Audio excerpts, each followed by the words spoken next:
Good morning from Panhandle Outdoors with Winston Chester. Panhandle Outdoors, your source for fishing, hunting, and information for folks who enjoy the great outdoors.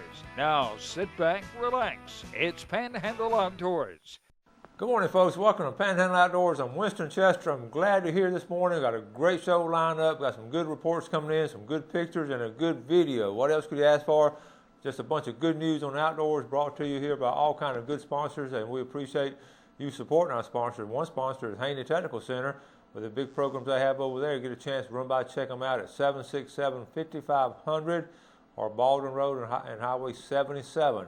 Temperature today now, we may have a little bit of a dry spell again, but we've had some kind of rain these last month or two. It's just been amazing how much rain we've had. We've had a lot of rain. I know you've had really a lot of situations where you've had to slow down in the traffic and watch out for dogs and kids and all kind of stuff. It's just been amazing, this rain we've had. Anyway, high today 87, low tonight 71, and water temperature has dropped down to 84, 1 degree down to 84. Take a look at our river readings. The river readings at the Apalachicola Bluffstown, we're looking at 2.1. And it is actually on the rise right now. It's going to start falling out today and dropping on out. And then the Choctawhatchee at Caryville, it's a roller coaster we spoke of yesterday. It's actually going to 5.9 and it's on the way up now. Going to get up to around 7 feet for the weekend. Thursday, Friday, 7 feet, and maybe peaking out at night. So the Choctawhatchee River just keeps you not guessing, but just keeps you on the move over there as far as not having any kind of steady water like the Apalachicola. Now on the tide chart, we're looking at today is Wednesday the 22nd. We got a little bit of a tide. We got a high tide was this morning at 1:03 a.m. and the low tide is this morning again at 10:51. So then it's coming in right before lunch. It'll be coming in, but we only have like a 0.8 foot of a range right there. Now every Wednesday morning, I call Captain Blair Morgan down at Cape San Blas and get a good fishing report brought to us by Blue Water Outriggers. I was down there this weekend, and they've had a really good season thanks to a lot of folks who watch the show and a lot of folks coming in from out of town. Been a really good year at Blue Water Outriggers. They appreciate all the business, and we certainly appreciate them bringing this fishing report. Good morning, Blair. Good morning, Winston. How you doing? Well, we're trying to dry out over here. Have y'all had any rain down there? Winston, it's raining every day. We just enough for us to get 3 inches a day over here, but some of our grass is dying where it's been holding water, but it's finally clearing up now, thank goodness. Well, good. I know I was down there the other day, and I looked at those ditches on the side of the road. Those ditches are just full of water. Yeah, the ditch in front of my house, I have a bunch of minnows in it, and I don't know where they came from, but it's supposed to be draining, but it's not draining very good. Well, let us know what's going on down there. Anybody having any luck in outdoors? Well, I'll tell you what, Winston, people scalping, all of a sudden, it seemed like scalping's getting better. And my neighbors went out over the weekend. They got the limit 2 days in a row, and they're in about knee-deep water, a place they call it the wading pool. They just get out and walk around, and the water's real clear over there as well. And they said you can just see them. You don't even need to snorkel for them. You just walk around and pick them up like blackberries. And but there's a lot of boats over in the area too. I mean, the word's got out where they're at. So, but anyway, it looks like the scalping's getting better as the season goes on, and everybody says they're real big and real meaty. Well, good. Yeah, and a friend of mine went fishing over there around Pompano Point this past weekend. I guess Sunday it was. And it actually happened to a lady, and she got into a bunch of big redfish over there around Pompano Point. She had a big old school of bull reds over there. And what was she using? What was she using, Blair?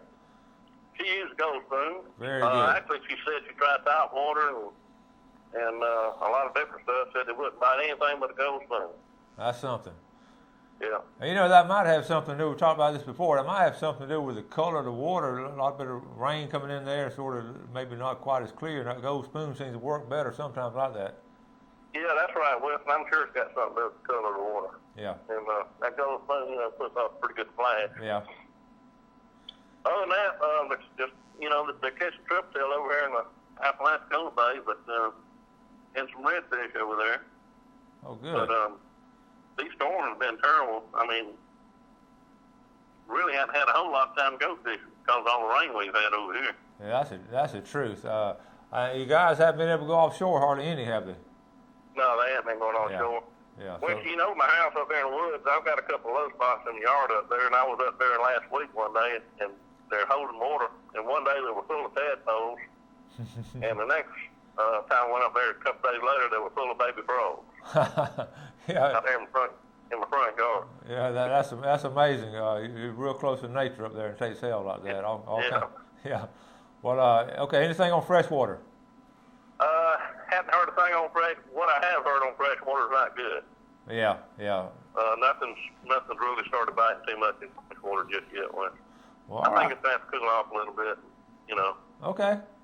Well, that sounds good, Blair. I know you got a lot to do today. I appreciate you giving us that report. All right, well, have a good one. All right, take care, buddy. All right, folks, that's a good report down there. You're looking at good scalloping, some nice redfish in St. Joe Bay, and a triple tail in Apalachicola Bay. That's live, too. We're brought to us from Blair Morgan. Okay, we'll take our first break. Be right back. Harold Milling Company, rough and tough dog food. Harold Milling Company builds it. They build hog feed. They build dairy feed. They make chicken feed. They have specialty feeds for rabbits. If you got a worm farm, grandmother used to have a worm farm. Look at that, Harold Milling Company. You want to go down and get the dog's not running anymore. That's all over with. You want to get that 16% and drop down from the 26% protein. You don't want over to get fat. Harold Milling Company, you can buy it at almost any feed store in the Panama City area. Come join the Panhandle Outdoors team. Beat the rush and stock up on our team shirts and hats in a wide variety of colors and sizes. For your convenience, we offer a Panhandle Outdoors shop at panhandleoutdoors.net. Simply visit our website and click shop. You can also check out our selection at Sunjammers Water Sports on Panama City Beach. Come join the Panhandle Outdoors team. When you need to get the job done, you want the powerhouse of engineering, reliability, and value that is Kubota. And right now, during our 40-year strong celebration, get 0 down and 0% APR for up to 60 months on new Kubota subcompact tractors, compact tractors, or zero-turn mowers. Join the Kubota movement, 40 years strong, serving the American dream. See and save on all Kubota tractors and equipment at Sowell Tractor today. We are so lucky to live in North Florida. We have some of the best fresh and saltwater fishing in the world. My biggest problem is not catching fish, but trying to decide what kind of fish I want to catch. No matter what I'm after, I always stop at Sunjammers Water Sports first. They have just what I need: rods and reels, line, tackle, and most important, live bait. Yes, sir, we sure are lucky.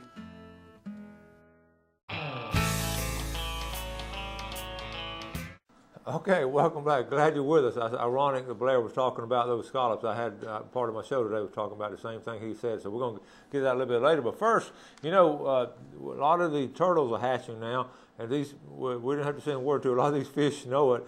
And they caught a cobia the other day, and when they took the cobia to shore, they cut it open. I want you to show y'all this picture. See all these little baby turtles? And you see the cobia in the background. You see they have a voracious appetite, and they can really do a lot of damage to turtle population. That's why we say this: for one turtle to survive a hatching, they've got to go through a gauntlet of different predators and all, and a cobia being one of those. So appreciate that picture there. Also, good buddy Bill Allen, he was able to get out and do some fishing in between the storms this past weekend, and took a buddy of his. It's a nice redfish, a pretty redfish, caught over here in West Bay. And Bill was telling me that this is his buddy Tony Livingston. And they actually went out Saturday afternoon right in a break right there and talking about the water is just coffee color. And he caught this redfish over there in West Bay. He caught it and released it, and had a really good time there. Okay, we got a lot of little things to talk about. Now, hunter safety course, we got another one coming up. Just broke the press on that over in Liberty County. It's going to be on September the 1st, so that'll be pretty soon. That'll be a Saturday, September the 1st. It'll be from 8 to 5 at that Woodman of the World camp there on Highway 20. And go ahead and, got to complete the internet course and then go to the range course on that Saturday. So that'll be September the 1st. Now, we were talking also, I didn't get to finish talking about all the things I wanted to yesterday on a tarpon, and I will talk about that a little bit at a time. I did a lot on it yesterday, but I was looking at some stuff last night, and a lot of times we underestimate the value of just one fish to a region and all. A lot of people come here for this red snapper, and I that's proved that by all the shows I've had and all the folks I fished with just this summer. But a lot of folks go down to Boca Grande area we talk about, and those counties down there in the Keys, and fish for tarpon. And of course, a lot of people fish for the cobia up here and all, but the tarpon brings in a lot of money. I want to show you this chart just briefly, show you what we're talking about. The saltwater angler, that's the Everglades, the Charlotte Harbor, and St. Lucie area.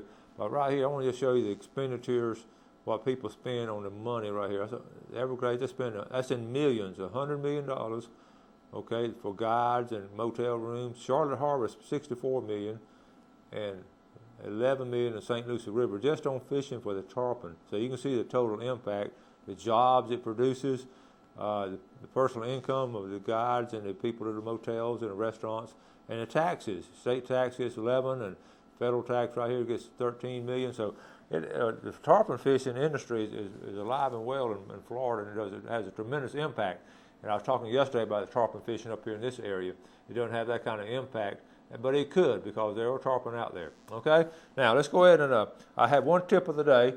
I was thinking about tarpon. People release a tarpon when it gets up to the boat, but now a lot of people, when I saw that cobia last night looking at that picture, I was thinking about if they brought that cobia on board, which they did, that was a big cobia, okay? That was probably close to a 100-pound cobia. You've got to dispense with that fish once you get on board. Those cobia are really bad about flouncing around. They just really, you think they're all worn out, but boy, they have a lot of strength and all. And tip of the day, make sure you have one of these on board your boat, okay? This is just a bat. You want to whack him in the head. You want to dispense of his energy as soon as you get him on there. Now, there's a documented case where people have had their leg broken by a large cobia jumping and flapping back and forth, knocking people over, people tripping over things and gashing their forehead and falling on things. All kind of stories about this happen. So have this. This came out of my desk drawer at school. I use this at school.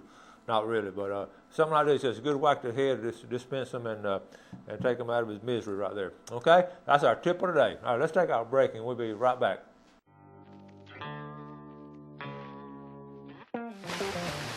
Panama City Beach is known as one of the top dive destinations in Florida. Divers Den offers daily dive charters that can accommodate up to 13 divers. Our boat captain is U.S. Coast Guard certified and a PADI dive instructor. We have trained professionals who offer a variety of scuba certifications. Come see us at our 2 locations on Thomas Drive and Tyndall Parkway. When you're looking for sales, parts, and service for your outboard, all in one location, you're looking for BJ's Marine. You're authorized Tohatsu and Nissan dealer. BJ's Marine does it all. They have outboard parts and a service center and used motor sales too. Tohatsu, reliable, dependable, fuel efficient, and lightweight. Tohatsu Outboards, technology for the next generation. BJ's Marine, 1317 Transmitter Road since 1991. AMW Trailers, Austin Machine Work, trailer repair of all kinds. Folks, you always need to check your wiring. This is a great place to get it done, right here. Trailers of all sizes. Folks, check out this all aluminum trailer. That's what they specialize in over here at AMW. You get one of these, you won't need to get another one. Going down in a big, blue, beautiful building in downtown Millville. Get you one of those new aluminum trailers and get yours fixed right here at AMW Trailers. Blue Water Outriggers. Everything you need for outdoors. Whether you're fishing off the piers, surf fishing, or heading out to the Gulf, Blue Water Outriggers has what you need. Live bait, freshwater, saltwater tackle, rods and reels, clothing, marine supplies. Hottest brands, greatest prices, friendliest service. BWOfish.com. Shop online. Open 7 days a week, 30 miles east of Panama City. Blue Water Outriggers.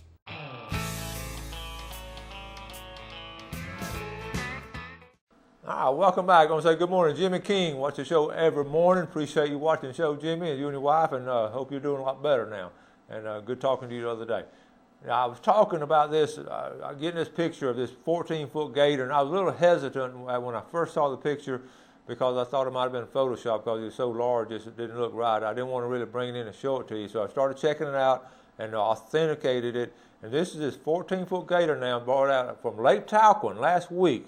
Now this is caught by a nuisance trapper there, and he actually, and I sent him with FWC guys, Lane Stevens is his name. That's a 14-foot alligator brought out of Lake Talquin that was giving some people some hard times, and you can see that's a huge picture. You see why when I first saw it, I didn't think it was a actual real picture, but this is from the FWC, and it is a 14-foot gator. If you put that together, I was thinking now you could do talking about reality shows, Monsters of the Panhandle. We put that gator in there, that 948-pound bull shark brought out of Pensacola, tiger shark brought out of Pensacola 2 weeks ago. That's a really large specimen. That's just within 1 month period, plus that big old bull shark caught over there. There's still a lot of really big gators and sharks and everything over here like that. So we just wanted to show you that so you can see it. That's out of Lake Talquin, and it was a nuisance gator. All right, now, let's go. We're going to get ready to do a video. We're doing a lot of different things today, but, you know, on June 1st, we went over and started planting our dove field, getting ready for dove season to get started. We did the first planting, and we had a lot of rain, and we're going to do a series of the videos and all. I want to do a series and show you just how the correct way to plant a dove field and get a food plot going for the dove and quail and all. So this is a second in a series, and we went up there Sunday afternoon right after the rain and all. So we'll go and roll this video. Went up to the farm up there in Fountain. So let's go and roll this, Jeff. All right, folks, I'm up on 231 headed north. On the way up there looking on the farm up there where we planted our dove field. We're going to check it out. We've been wanting to plant our second phase, but it's been too wet. So it's a Sunday afternoon, it's a rainy afternoon, and we decided we couldn't do the tractor today, but we'll see how much it's grown. When we get up there, I'm going to show you what we're talking about. But it's very important now. You got to realize dove season's right around the corner, and all this rain this summer has really, made stuff grow fast, but it's really slowed down things as far as you being able to do much to it. So we head that way. When I get on the road, I'm going to give you all the personal side of me. When I get on the road, I always get a snack. It's about the same snack I always get. I get some of these crackers here, all right? I get 6 of these. I get my dog 1. And I always get a Fresco. I like Frescos. So I always, Gail and I always, on these trips, a short trip or long trip, we always grab this, and this is part of Panhandle Outdoors. Got old clay road here. It's, these clay roads are always nice when it's not raining, but when it's raining, they make a mess. It brings back a lot of memories growing up. We used to have a lot of clay roads out in the country. They're not as many as they used to be. They paved a bunch of them, but I sort of like driving on them, to tell you the truth. If I can drive my wife's car instead of my truck, it's more fun, though.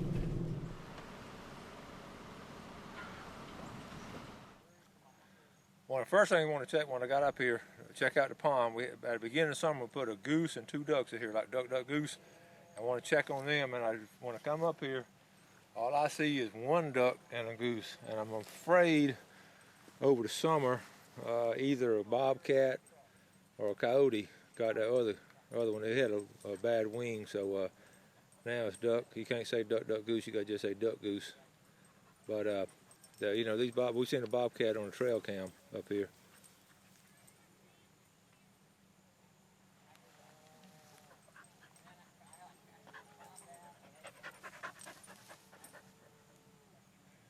There's Dixie. What you think, Dixie?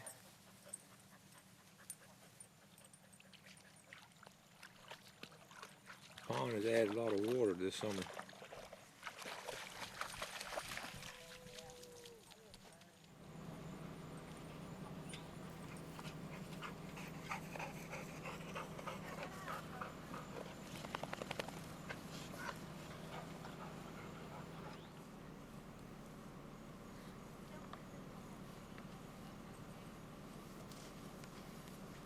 Y'all tired of walking? Yes. Can I have a ride?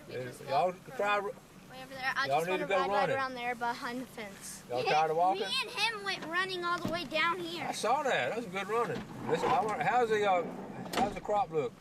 Good. Okay. Really good. It's tall. All right, we need to go look at it. Let's go look at it. Come on.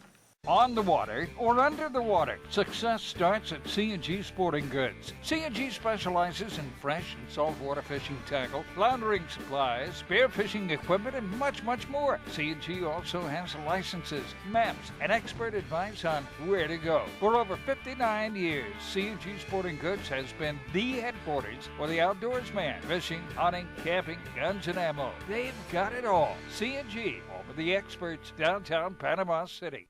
When you have work to do, get it done with the powerhouse of engineering, reliability, and value that is Kubota. And right now, during our 40-year strong celebration, get 0 down and 0% APR for up to 60 months on new Kubota utility and ag tractors and tractor loader backhoes.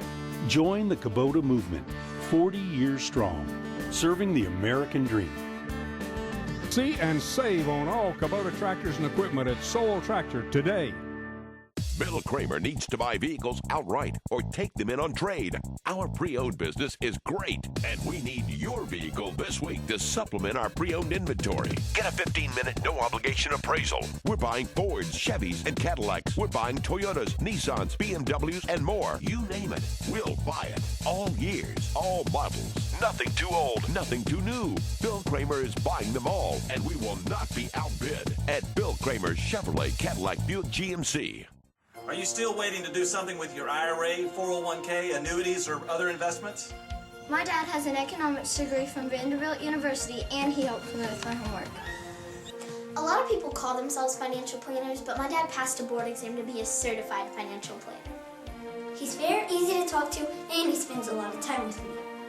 To my existing clients, thank you for your friendship and loyalty through these uncertain times. And to everyone else, don't wait until it's too late. Call me today, and let's see if I can help.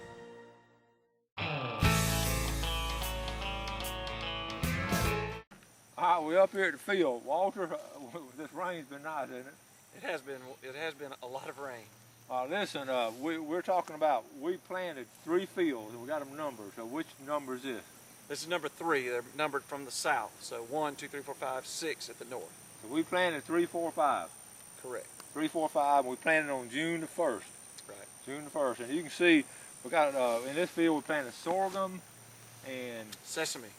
Sorghum and sesame. We've got, everything's so green up here. So we're going to visit each field. You can see everything's growing good. That sorghum looks strong right in there. All right, let's go down to field 4.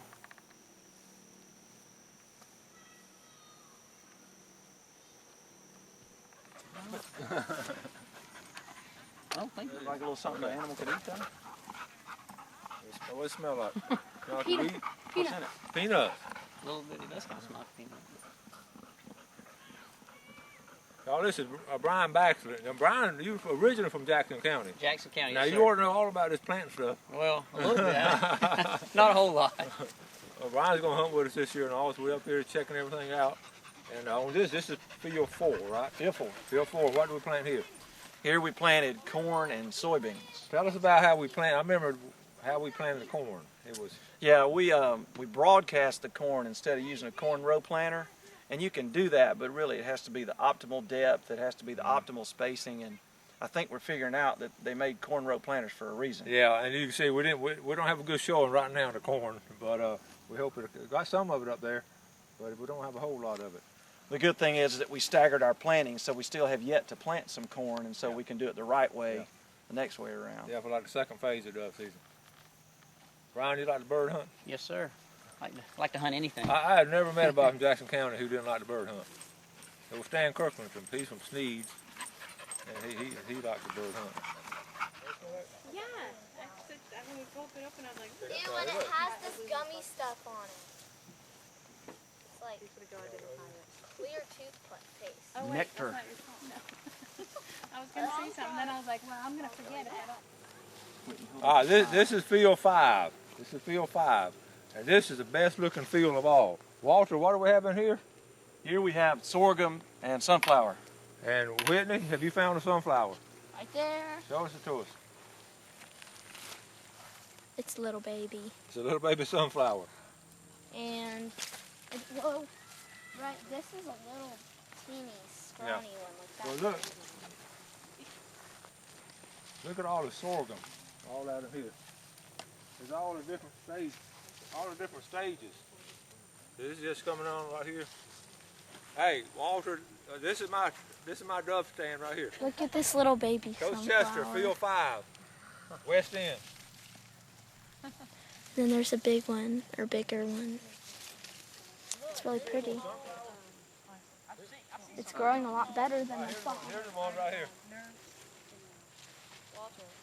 Mommy, do you remember how you used to tell me stories about the ladybug, Laura the ladybug?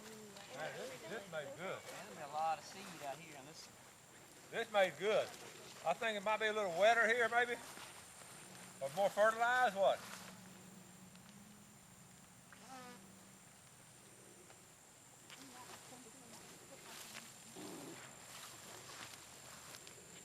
I see very few. I see some pH here. The pH here is the same pH as lane 4, and basically it's lane 3. So it's not pH. It could be moisture. Well, we're a little bit lower, but not that much.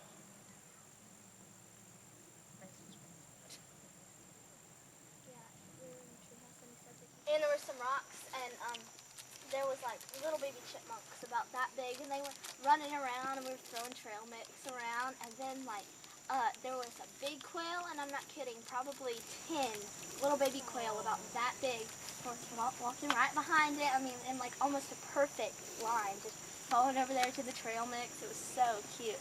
But Dad's like, there's a California quail over there. What'd you say? You didn't see him? We'll have a little thing coming up on here, a little crown. The little ones did? I couldn't find the other. I couldn't find the other boot, and then I couldn't find the other tennis shoe. So Miss Dorian said a woman's got to do what a woman's got to do. All right, we've come up here, accomplished our purpose. We looked over everything, and you know, Walter, I've always been a school teacher, so I always give grades out. So we got field 3, 4, and 5. Right. So I'm gonna give field 3, which is pretty weak, I'm gonna give it a C. Field 4 is better, it gets a B, and field 5 gets an A. So. Well, in today's environment, when everybody wants to gripe about grades, I don't think a C is fair. All right, don't call your mom now. Don't call your mom. I don't want her up here tomorrow. Seriously now, our next phase, what are we planning on doing? The next thing we need to do is come up in our Chevy Silverado, and we need to get Wendy to plant corn and sorghum and sesame. Get Wendy to do it? Well, my legs hurt, so okay. She's well, going Brian can do it too now. Brian can work a little bit. We can do that. Okay. All right, so that's what we're going to plant next. Right, and we also, that was actually due to be done on August the 1st. Yeah. And then August 5th, we were going to plant half a row in brown top millet. Yeah. And then August the 20th, a half row in brown top millet. So we're a little bit behind schedule because of the weather, because of surgery, because of, you know, a lot of things that everybody deals with in life today. Well, it's just been too busy. It's really been too wet. We just can't get the plow in there. So, all right, that's going to wrap it up. Panhandle Outdoors. We're on the second phase of we're planting June 1. Now right here in middle of August, we're checking it out, and we're going to plant a little bit next time. So we're keeping in tune with all phases of our dove field preparation. Thanks for joining us for Panhandle Outdoors with Winston Chester. Panhandle Outdoors features hunting, fishing, and other activities and information to help you enjoy the great outdoors. Join us next time for Panhandle Outdoors.